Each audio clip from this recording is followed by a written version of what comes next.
Hey, is that folk music there you play there? What is that? How do you call that folk music? I think it was Studs Terkel who asked Big Bill Brunzi, did he consider his blues music to be folk music? And Big Bill says, well, never heard no horse.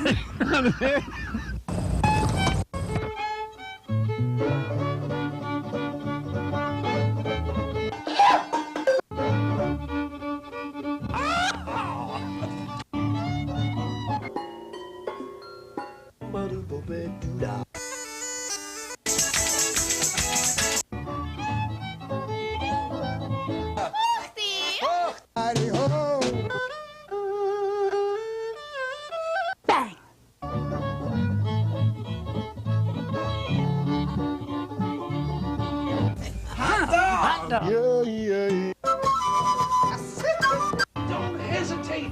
It could be your ticket to a new tomorrow.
Welcome to the show, Horses Sing None of It. My name is Ralph Litwin, the host of the show, and with us today is Pete Szego.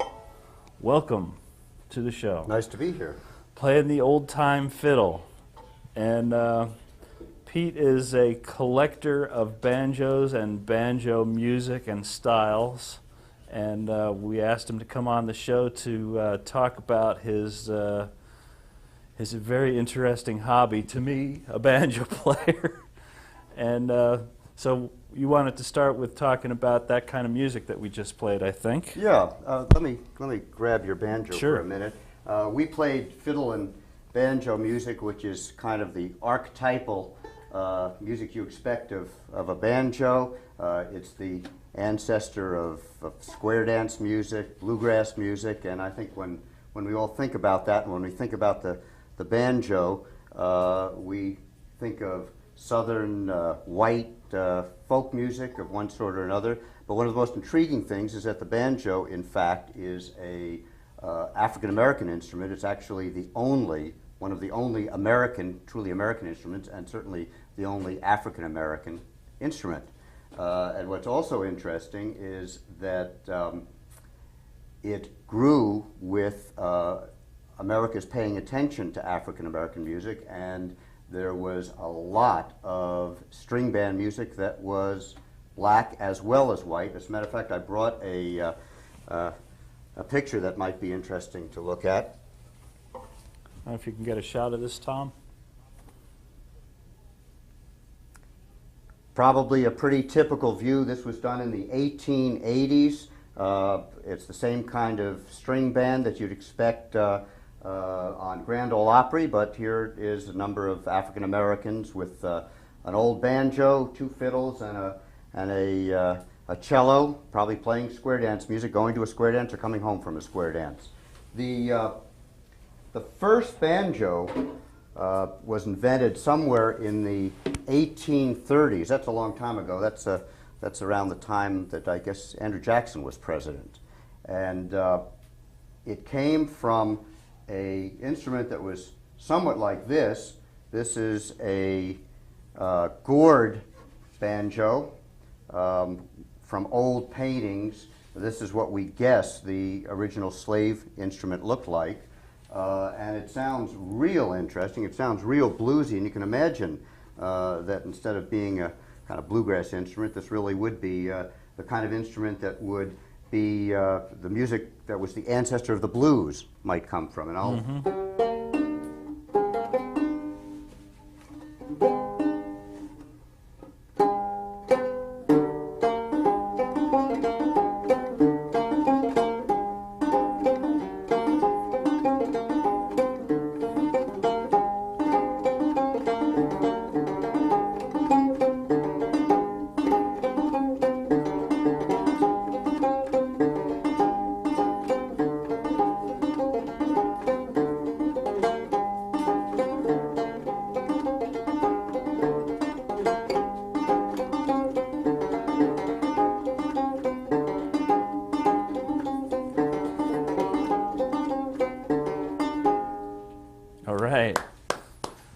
Does that tune come down to us with a name on it? Probably does, but I can't remember it. I can't remember it. Probably called something like corn shucking jig or something. I'm not sure. Okay, well, we should mention we do know the name of the first tune we played was the Year of Jubilee. That's right. And you had some knowledge about the history of that tune. Yeah, that was written around the Civil War. It's a old minstrel tune. We'll talk about minstrelsy a little bit. Minstrelsy was the most popular form of American entertainment from early 1840s, really, into the 1870s. And it was the first time that America paid attention to African American song and dance. We all know that the blackface entertainers were caricaturing and often not very appealingly what they thought was African American song and dance. On the other hand, it also was an opportunity probably to get some sense of what slaves brought over from Africa and what they made of American music. One interesting thing about the banjo is that the earliest of banjos has a short string. Mm-hmm. The early banjo, as you play, is a 5-string banjo with one short string. There also is a 4-string banjo, and I guess intuitively we assume that the less strings is the earlier one. But in fact, the 4-string banjo is a later banjo. The 5-string banjo is really played with fingers. The short string is a drone string, which usually is played with the thumb.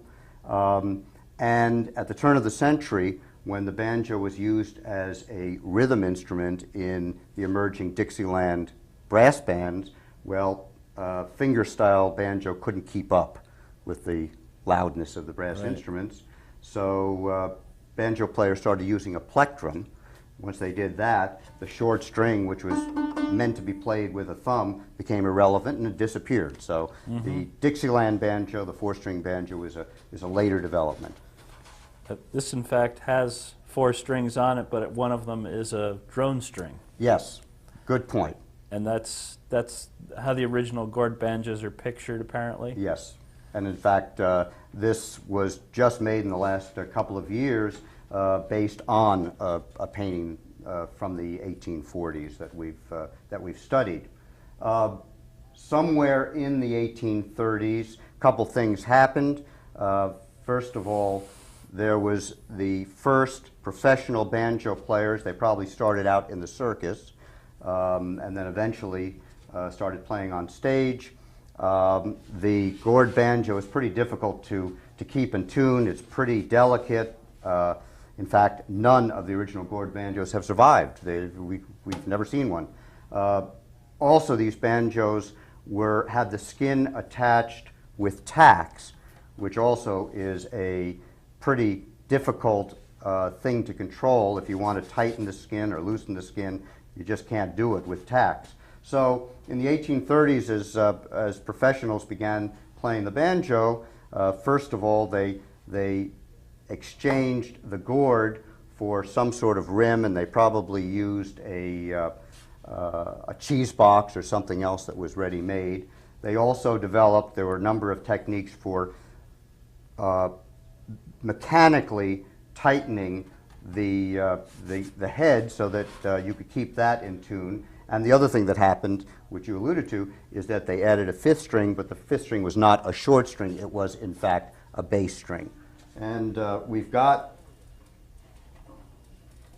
one of the earliest of these kinds of banjos here, and it's got the bass string added to it, so it is a 5-string, and it's got some primitive way of tightening the head. And what's really intriguing about this instrument is that Two-sided. Two-sided. Two skins. And what the builder did, I guess, is a pretty sensible thing. He said, well, gee, if we want to exchange a gourd for something that would be louder and more controllable, why don't we put a drum on the neck of the banjo? And that's in fact what he did. And then this same maker actually discovered that the double skin didn't do anything to the sound, so very quickly the double head disappeared, and from probably the 1840s through the Civil War, this would be more or less a typical banjo. And if someone was going off to war in the Civil War and carrying their banjo with them, this is probably the sort that they'd take with them. Pretty neat sounding instrument.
The sound man has asked me to move the microphone. He didn't like my idea of microphone placement, so we'll make a midstream correction and see if he likes that any better. Okay. Now, I guess this banjo style that you're playing on there is, I assume, what you've learned or figured out is appropriate to this period of banjo music. that's right. It's called stroke style, and my guess is that it really was the kind of banjo playing, the kind of style that the slaves used, and it was picked up by minstrel entertainers. And the only way we know it, as a matter of fact, is from the earliest of the instruction books, which tell you how to do it. There are no recordings, there's no other documentation, so we've basically learned along with the students of 150 years ago. So you found one of these 150-year-old instruction manuals, or a copy thereof, and learned how to play out of it. Yes, we did. I didn't, but we did. That's right. People who have been trying to figure this out, there have been a number of us that have been doing it now for a number of years. And the tunes are pretty interesting. Another interesting thing about this instrument, and it's true with virtually all the banjos up until after the Civil War, is that they don't have frets. They are fretless, just like a violin, which means that you can slide. And you can get kind of half tones, pretty bluesy sound to it. And I'll tune this for a minute.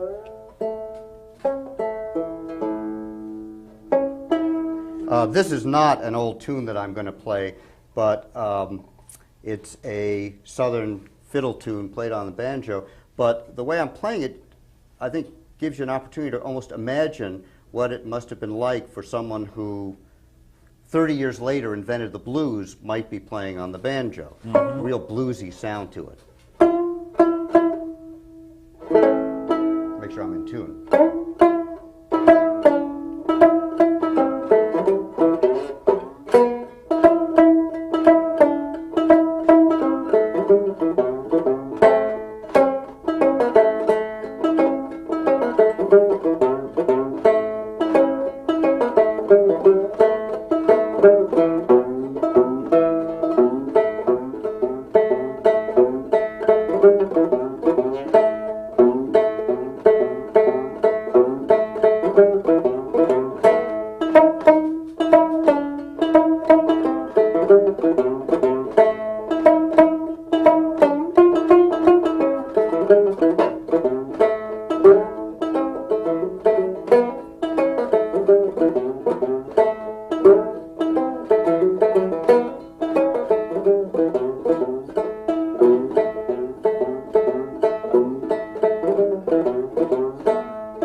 Is that a tune that comes with a name? Yeah, it's one of many versions of Black-Eyed Susie.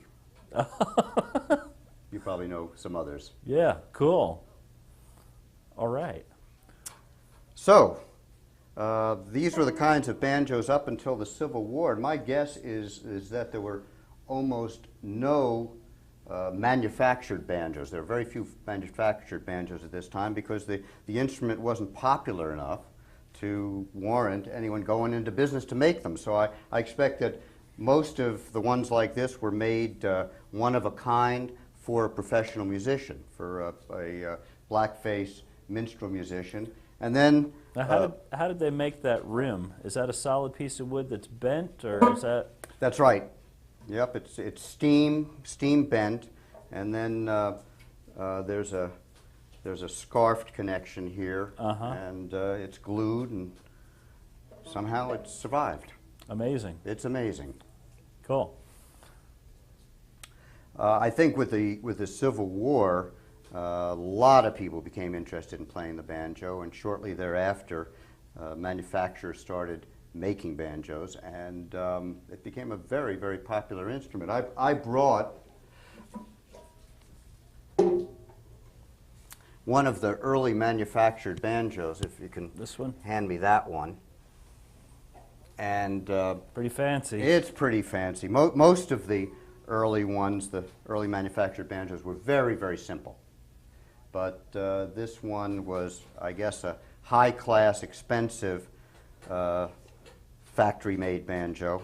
And it's really quite beautiful. It's like a piece of furniture with inlay, wood inlay on the back and wood inlay around the sides. But you can certainly see that the hardware is much more manufactured than the handmade hardware that we saw in the earlier banjos. Is this I'm looking at this insignia. Oh, it's stamped, burned or stamped in the title of the manufacturer? Yeah, this is actually marked by the maker, and he even has a patent. In fact, he has 2 patents.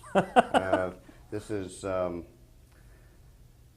Dobson Brothers, or this is one of the 5 Dobson Brothers. I guess they were a whole, there was a menagerie of Dobson Brothers. They made banjos all over the place, in Boston and New York and other cities. Whoops. Another thing that happened as the banjo developed is that it got smaller, and the pitch was raised. Certainly the ones we've been listening to have a real low, deep sound to them.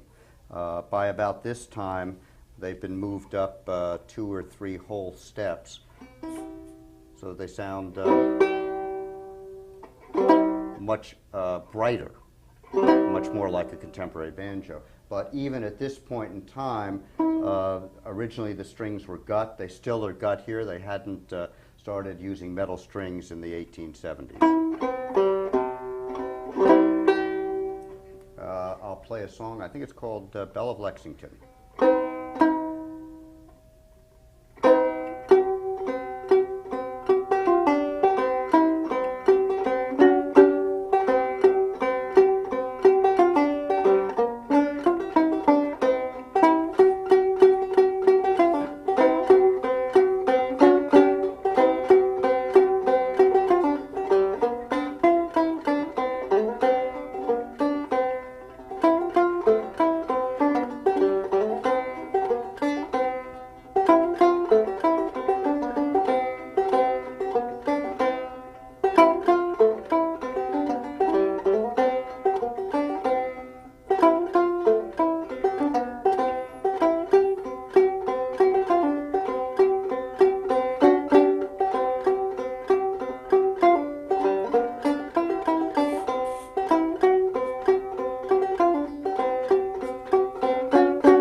We should give out some information how people can get in touch with you, because we're getting towards the end of the program.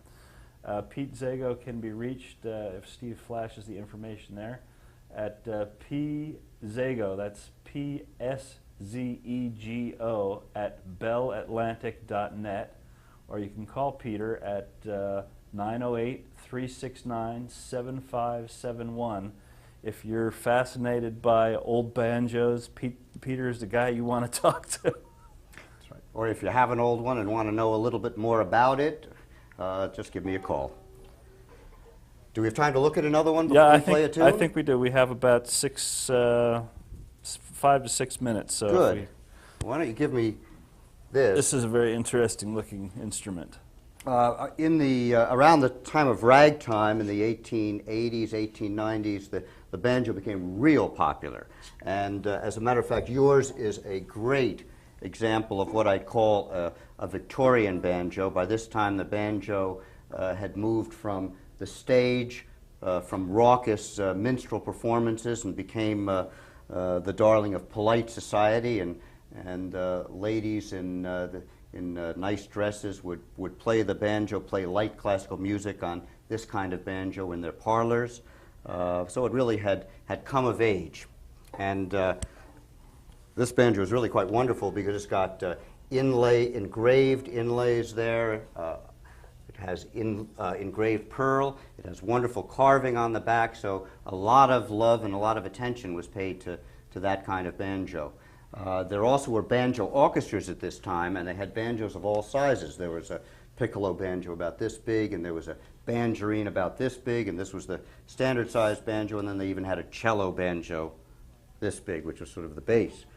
They also tried all sorts of combinations of instruments. One that was somewhat popular for a short time was called a mandolin banjo, or a banjo mandolin, which was a 5-string banjo neck on a mandolin body, and it has a very delicate, very pretty sound. It almost sounds like a harpsichord.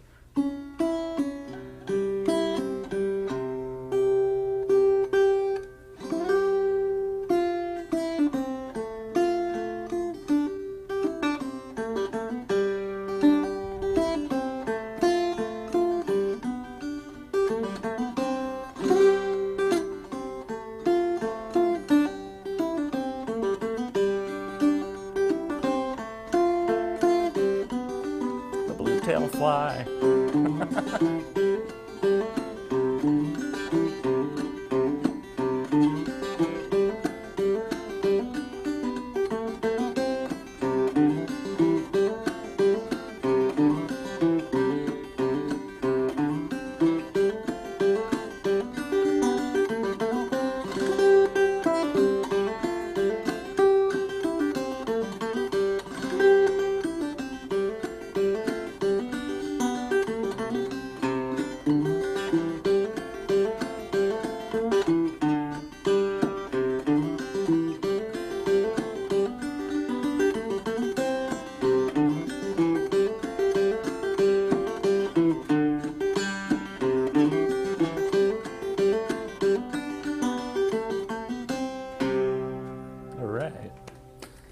cool sounding piece. Isn't of it a wonderful instrument. sound? Yeah. Yeah, that tune was called Durang's Hornpipe. There were a lot of hornpipes named after dancers, famous dancers. Durang was one. We know Fisher's Hornpipe. That was, in fact, are we going to play Fisher's Hornpipe? I think so. We have Okay. enough time to do a couple times through. Good. Well, that's named after another great dancer, Fisher. Probably Sam Fisher, John Fisher, Tim Fisher.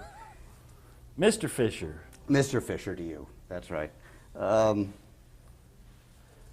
So, Pete, we want to thank you for joining us and sharing your collection of instruments, or part of it, and talking about the history of this stuff and educating us all about the history of the banjo and the music that went along with it. Well, thank you. It was fun to be here.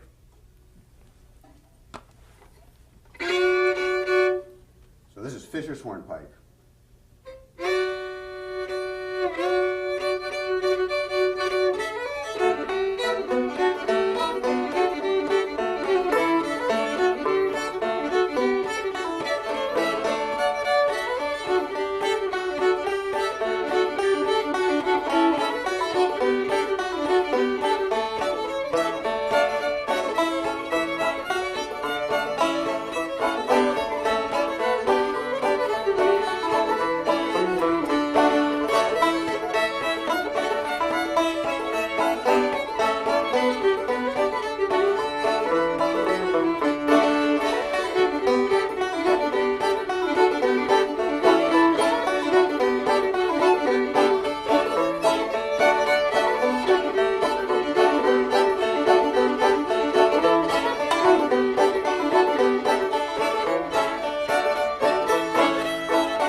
One more time.